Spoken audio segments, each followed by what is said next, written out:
అని నీకసలు బుద్ధుందట్రా? మీ నాన్నగారిని హాస్పిటల్ నుంచి ఇంటికి తీసుకొస్తుంటే నువ్వు పక్కన లేకుండా ఎక్కడికెళ్ళావురా? అంటే అమ్మా అది ఒక ముఖ్యమైన పని మీద వెళ్ళాను. ఏంట్రా? ఏంట్రా ముఖ్యమైన పని? అయినా నాకు తెలియక అడుగుతాను. మీ నాన్నకంటే ముఖ్యమైన పనేంట్రా నీకు? కొట్టేవాళ్ళు లేకపోతే సరి. బుజ్జమ్మా, అంటే అమ్మా అది రైస్ మిల్‌లో పనులన్నీ పెండింగ్‌లో పడి ఆగిపోయినాయి. అందుకే వెళ్ళానమ్మా. అవునా? నువ్వు రైస్ మిల్లు పని మీద వెళ్ళావని తెలియక అనవసరంగా తిట్టానురా. ఏమనుకోకే. హ్మ్. రే నడిపోడా, మీ నాన్న ఇప్పుడప్పుడే రైసు మిల్లుకి రాలేరు. అందుకని మిల్లు బాధ్యత నీదే. నువ్వే రైస్ మిల్లుని జాగ్రత్తగా చూసుకోవాలి. సరేనా? Appointment letter. నెక్స్ట్ మండే డైరెక్ట్‌గా జాబ్‌లో జాయిన్ అవ్వచ్చు. ఆ! ఆ! సరే అమ్మా. అలాగే అమ్మా. నాన్న ఇప్పుడెలా ఉంది నాన్న? పర్వాలేదురా. అవును.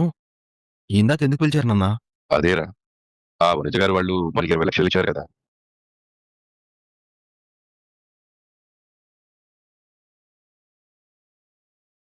అవి వాళ్ళకి ఇచ్చేయాలి. అవి బ్యాంకులో వేసావు కదా. అది అది ఏంట్రా అవి బ్యాంకులో వేయలేదా? నాన్న అవెప్పుడో వేశాను నాన్న. మరెందుకు రా కంగారు? సరే, ఆ డబ్బులు బ్యాంక్ నుంచి ఎప్పుడు తీసుకురావాలో నేను చెప్తాను. చెప్పగానే వెంటనే తీసుకురావడానికి కాస్త అందుబాటులో ఉండు. ఆ బ్యాంకు మేనేజర్ కూడా ఒక మాట చెప్పు, సరేనా? నాన్న ఇప్పుడు వాళ్ళు డబ్బులు అడగలేదు కదా నాన్న. మనం ఇవ్వాలా? ఏం మాట్లాడుతున్నావురా నువ్వు? వాళ్ళు అడిగే వరకు మన దగ్గర పెట్టుకుంటావా ఏంటి? పెళ్లి ఆగిపోయింది. ఆ డబ్బులు వాళ్ళకి తిరిగి ఇచ్చేయాలి కదా. ఆహ్, ఆ! అవును నాన్న. ఇచ్చేయి.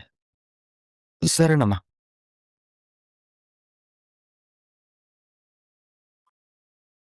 సాగర్ చేతిలో ఏదో లెటరుంది.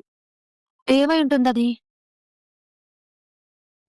తానాని నానే నానే తానాని నానే నానే తానాని నానే నానే. కళ్ళు చెమర్చడానికైనా, గుండె బరువెక్కడానికైనా ఒక్క క్షణం చాలు అనంటారు. ఒక్క రోజులోనే అటు అమూల్య జీవితం, ఇటు ఇంటి పరిస్థితులు తల్లకిందులైపోయాయి.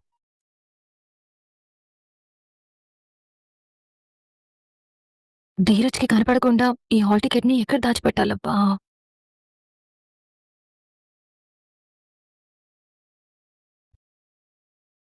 అమ్మో! ఇక్కడ పెడితే వాడి బట్టల కోసం ఇది ఓపెన్ చేసినప్పుడు చూసే ప్రమాదం ఉంది. హుహు. హుహు. ఇక్కడ దాచిపెట్టినా చూస్తాడు. హ్మ్.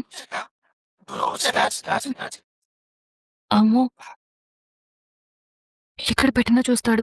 వీడికి కనపడకుండా ఇదెక్కడ దాచిపెట్టాలో తెలియట్లేదే.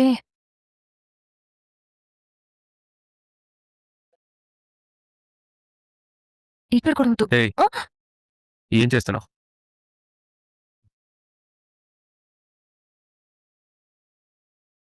ఇందాకటి నుంచి గమనిస్తున్నాను. ఏదో దెయ్యం పట్టిన దానిలాగా ఒకచోట తిన్నగా ఉండకుండా అటు ఇటు తిరుగుతూ పిచ్చి పిచ్చిగా ప్రవర్తిస్తున్నావు. ఏంటి ప్రాబ్లమ్? ఏమైంది? ఆ! అంటే ఇందాకటి నుంచి నువ్వు రూమ్‌లోనే ఉన్నావా? ఆ! అంటే నేను రూమ్‌లో ఉన్న విషయం కూడా గమనించలేనంత ఆలోచనలో ఉన్నావా నువ్వు? ఓహ్! పైగా ఇందాకటి నుంచి ఏదో దాచిపెట్టడానికి కూడా ప్రయత్నిస్తున్నావు. ఏంటది? అబ్బా! ఏం లేదులేరా. ఏం లేదు. అరే! ఏదో దాస్తూ కూడా ఏం లేదంటావేంటే? అసలేంటది? ఏది ఇలా ఏ ఇవ్వు. ఏం లేదురా. రేయ్! లెటర్ అంతే. దేనికి సంబంధించిన లెటర్? అబ్బా! లెటర్ అని చెప్పాను కదా! మళ్ళీ డీటెయిల్స్ ఎందుకు చెప్పు? మర్యాదగా లెటర్ ఇలా ఇవ్వవే. ఏం అవసరం లేదు. ఇక ఈ విషయం వదిలేయ్. చెయ్ ఇవ్వవే. లెటర్ ఏంటో చూపించమంటుంటే ఇందాక నుంచి ఎక్స్‌ట్రాలు చేస్తున్నావు నువ్వు. ఇవ్వు. అబ్బా! ఇలా ఇవ్వు. ఏయ్! ఇవ్వు. అరే! ఆ! అమ్మా! రేయ్ వదలరా! ఆ! ఏ ఇవ్వు. ధీరజ్ ఇవ్వు. ఇలా టెన్షన్ ప్లీజ్. పడుతున్నావంటే ఖచ్చితంగా తెలుసుకొని తీరాల్సిందే. ధీరజ్ అరే! ఇవ్వు. ఏయ్! ఇవ్వు. ఆగు.